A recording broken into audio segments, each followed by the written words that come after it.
S Alam গ্রুপের মালিক সাইফুল আলমের দুর্নীতির কথা শুনলে যে কোনো ব্যক্তি শিউরে উঠবে।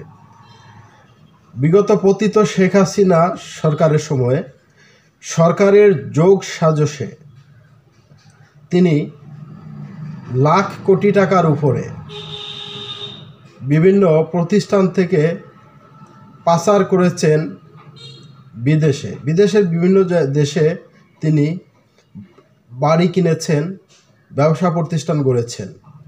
বাংলাদেশেও অসংখ্য প্রতিষ্ঠান তৈরি করেছেন।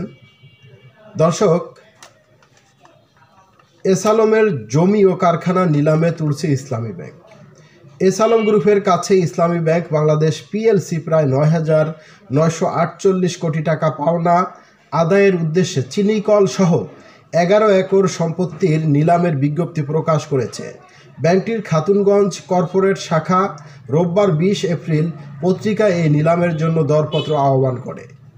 চট্টগ্রামের স্থানীয় একটি পত্রিকায় প্রকাশিত ওই বিজ্ঞপ্তিতে বলা হয়েছে, ইসলামী ব্যাংকের বিনিয়োগ গ্রাহক S Alam refined sugar industries লিমিটেডের চেয়ারম্যান মোহাম্মদ আবদুল্লাহ হাসান ও ব্যবস্থাপনা পরিচালক মোহাম্মদ সাইফুল আলমের ওপর থেকে 2025 সালের 24 মার্চ পর্যন্ত ডিভিডেন্ড সহ ব্যাংকের খেলাপি বিনিয়োগ বাবদ মোট 9,948 কোটি 42,70,000 টাকার পাওনা রয়েছে।